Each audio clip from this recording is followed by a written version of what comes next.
Welcome back to another FPL Trans Tips video and podcast, this time out of Gameweek 36, and we don't have much left for this season, but I'll be recommending the players to buy, hold, sell and skip, with a lot of emphasis on Manchester City players. We've got the injury to Ederson, Phil Foden missing out in Gameweek 35, and of course some other key assets to discuss from not only Man City, but the rest of the Premier League. Be sure to smash the like button and subscribe if you're new. Let's try to get this video to the 200 likes and let's keep on pushing towards 25,000 subscribers and beyond. Check out the links in the description below for the Patreon, patreon.com/DylanRCM. Also my Twitter and Instagram, which is the same name, and you can also find me by typing in FPL Dylan. And also join the Discord server, the FPL League, FPL Challenge League. Check out Draft Town, as well as Spotify and Amazon Music. Leave a 5-star review on those podcasts. It goes a long way to supporting the channel. Without further ado, let's jump straight into it.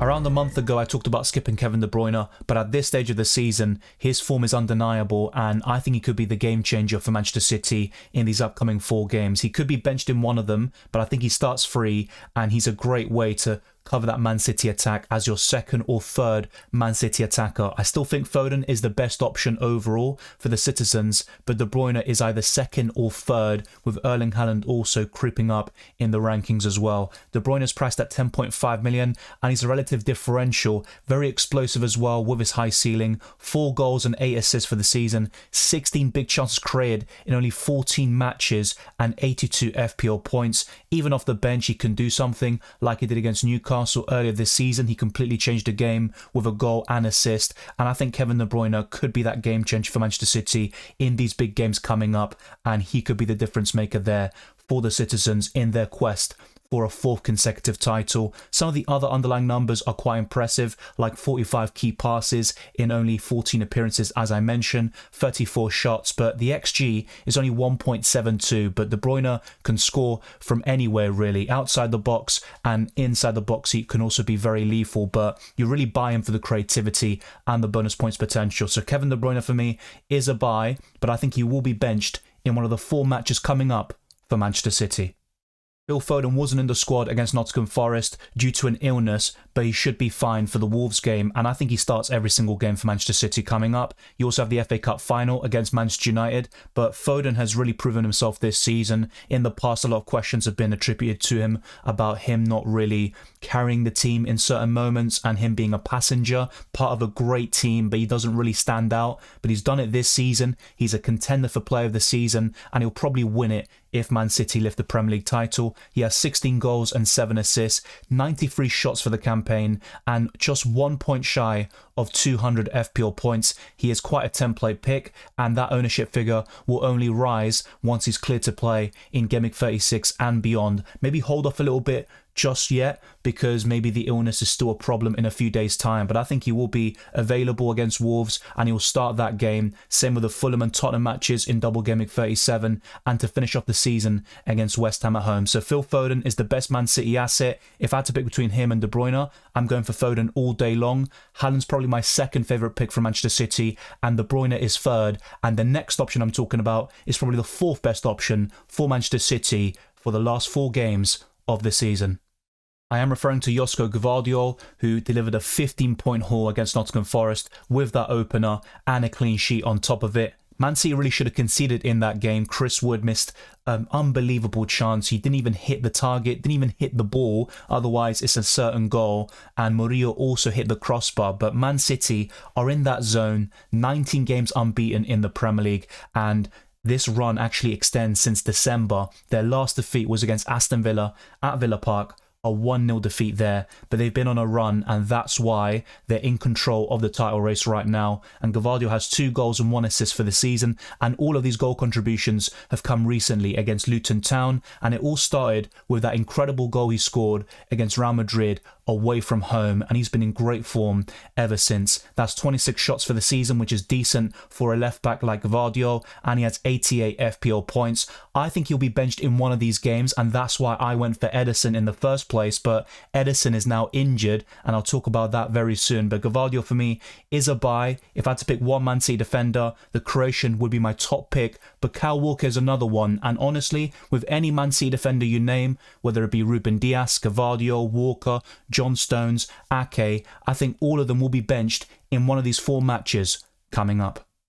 I stand by what I said about Saka being a sell for those looking to bench boost in Gameweek 37, but I have to make it very clear, if you aren't bench boosting in Gameweek 37, Saka is a buy or a hold, depending if you have him already, but with his ownership at 55.4%, he remains a very template pick and a great option for the last 3 games of the season for Arsenal. Bournemouth and Everton at home look very promising on paper, but Bournemouth are actually very consistent since November, and I think they're 5th in the Premier League table in that time frame, above the likes of Spurs, for example. So that's going to be a very tough match for the Gunners, not to mention Manchester United away. And despite all the troubles United have had this season, and they can be very inconsistent, they can turn up in these big games. They did it against Liverpool, and they derailed their title race. They could do the same to the Gunners, so Arsenal need to be very careful. But Saka, in these 3 games coming up, can do extremely well, and if you still have Saka up until this point, I just keep him, and I'm looking to buy him back for Gameweek 38 against Everton at home. Even if the pressure is off and there's no title to fight for, I think Arsenal could still win that game quite comfortably. But Everton have defended very well recently, but because they've secured their survival, maybe they're going to relax a little bit and they don't have that motivation to really play the game in the same way, but also no pressure. So I think all of these 3 games coming up for Arsenal are banana skin games, but Saka has 15 goals, 12 assists, an XGI figure of almost 24 and over 200 FPL points. He's averaging 6.5 per game, and that's why he's going to be priced at 10, possibly close to 11 million next season. He offers tremendous value even up until this point. So for me, Saka is a very easy hold. Don't sell him if you still have Saka at this point of the season. The same applies to Ollie Watkins with no double game weeks left and 3 fixtures, 2 of them being green on the FDR, the fixture difficulty rating. Brighton away looks incredibly promising. He scored a hat-trick and got 2 assists in the reverse fixture, and the Seagulls haven't won for many weeks now. They're really struggling at this moment in time, and Watkins and Aston Villa could put them to the sword. Watkins has 19 goals and 17 FPL assists, 31 big chances, 219 FPL points. His ownership still remains quite high at 41.1%, and he also has 9 million in terms of his price tag, 103 shots for the season. His XG actually isn't that high at 15.95, but he has had many big chances. Even the key passes is 43, so all the stats are incredible. And for the last 3 game weeks of the season, I'd highly recommend keeping Ollie Watkins if possible, even if you're bench boosting in double game week 37. For me, Ollie Watkins is the best striker in the game right now, alongside Isak, who is only up there with Watkins because he has a double in game week 37.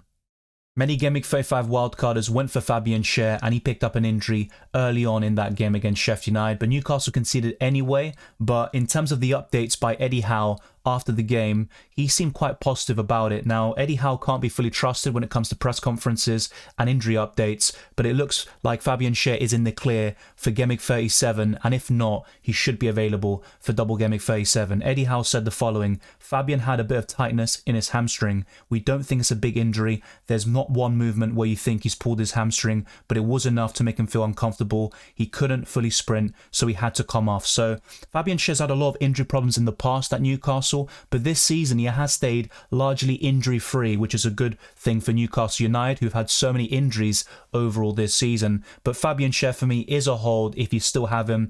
I know spending 5.7 million on defender, the best fixture's already gone by. Sheffield United at home, now it's Burnley away, Brighton at home, Man United away, and Brentford away. I only see 1 clean sheet on paper from the last 4 games of the season, but Fabian Schär has goal threat. 4 goals, 3 assists, 33 shots for the season, and 122 FPL points. He's the best Newcastle defender overall. I went for Dan Burn for budget reasons. I think he offers better value, but Fabian Schär is a very easy hold. This could definitely backfire, as Solanke is capable of scoring against Arsenal, Brentford or Chelsea, and he is the danger man for Bournemouth. But I was quite surprised to see him blank against Brighton. I did say to people, if you could keep him for Brighton, do so, because he could do very well in that match. Bournemouth won 3-0 and Solanke wasn't involved whatsoever, but he's had a great season, 18 goals and 3 assists. The XGI is 20.80, and that's 166 FPL points for a Bournemouth striker who started the season so cheap, and he's now at 7.3 million in price tag. His ownership is still quite high at 27.4%, but I think there are better forwards elsewhere, like Watkins, Isak, Erling Haaland goes without saying, and maybe a Højlund, or dare I say, Nicholas Jackson. I think the goals will come, which might sound very crazy, but definitely Watkins Isak and Haaland. That's the optimal front three for the rest of the season. I do recognise a lot of you can't afford Watkins like myself, so that makes it a bit difficult, and Solanke is still one of the very best forwards in the game at his price and below. But I would sell him for double Gameweek 37 strikers like Rasmus Højlund, and I think Solanke will probably not deliver as well as those strikers for the last 3 game weeks of this campaign. At the time of this recording, we don't have many definitive updates about Malo Gusto, but Pochettino said before Game Week 35 that he hopes that Gusto is available and that it's not going to be a big issue. He ruled him out against Aston Villa. He didn't play that game at all. And against Tottenham, I would doubt if he's going to be in the squad, but we will see on Thursday. And if he is, that would be a massive boost to Chelsea, who currently have 13 injury outs, which is obviously a massive number. And Chelsea have struggled with injuries all season. He could be back by Game Week 36 or 37, but that isn't set in stone. And Malo Gusto has picked up a lot of injuries during his time at Chelsea. I think he is personally a sell, and I was very close to going for him on the wild card, but after he got flagged and he was ruled out against Aston Villa, I decided to offload him. He's got 5 assists for the season, 9 big chances created, 60 FPL points. He has potential, and I think he could become a good FPL option in the future, but right now Gusto is a sell, and at a similar price you could go to Branthwaite, who has Sheffield United at home in double Game Week 37. He could be quite useful on a bench boost. You also have Harry Maguire with a double game week, Dan Burn at 4.5 million, and some of you would have considered Van Heck, but it looks like he could be out for several weeks due to a muscle issue. So I know there aren't many alternatives at Gusto's price. He would have been the best one, but he is a doubt for Game Week 35, 36 and 37. So as a result, I would sell Malo Gusto. You could make a case for keeping Solanke or Gusto, but in the case of Ederson, he might be out for the rest of the season, and for those that have him like myself, selling him to Ortega could be the best play here. You've got a nailed-on Man City defensive coverage, and you don't have to worry about going for a defender who might inevitably be benched, especially in double Game Week 37. But with Ederson, let's see what the latest updates are. If he is fit for the game against Wolves, he obviously turns into a hold, but Pep Guardiola said straight after the game that the injury doesn't look good, and I think Ederson was seen after the game and his hand was in a cast or in a fling, I believe it was, so it doesn't look too promising right now. He has 9 clean sheets for the season, 53 saves, which is more than usual at this stage of the season, 47 big chances conceded, which is quite high for a Manchester City goalkeeper. His ownership is 14.3%. He's very expensive for a goalkeeper at 5.5 million, and he has 97 FPL points. So if Ederson is fit for the Wolves game, he turns into a hold, there's no doubt about it, but I personally think he will be out for at least 1 or 2 game weeks, and as a result, he turns into a very easy sell, and you'd want to go for Ortega, or you cover Man City defensively with a Kyle Walker or Josko Gvardiol. The 10th and final player is Julian Alvarez, and for me, he is a skip, just as I mentioned a couple of weeks ago.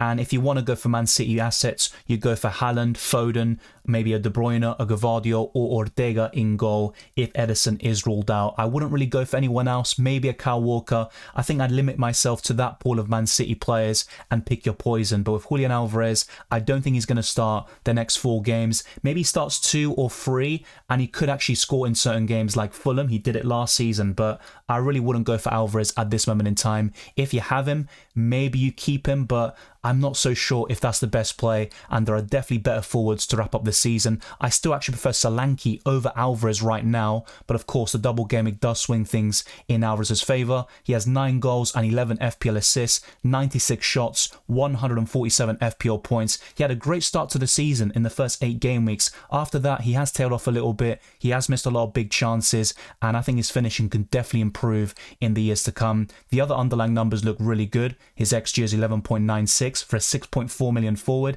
18 big chances, 67 chances created. But I think Alvarez is a skip. If you do have Alvarez, maybe you do hold on to him, but I honestly think there are better forwards like Isak, Watkins, Haaland, not to mention a few others like Rasmus Højlund and maybe even Solanke. So Alvarez for me is a skip. And the best Man City assets in order would be Foden in first, Haaland second, De Bruyne third, Ortega fourth if Ederson is ruled out for the rest of the season. And in fifth, you go for a Man City defender like Gvardiol, as I mentioned earlier in this video and podcast. I wouldn't go for Julian Alvarez.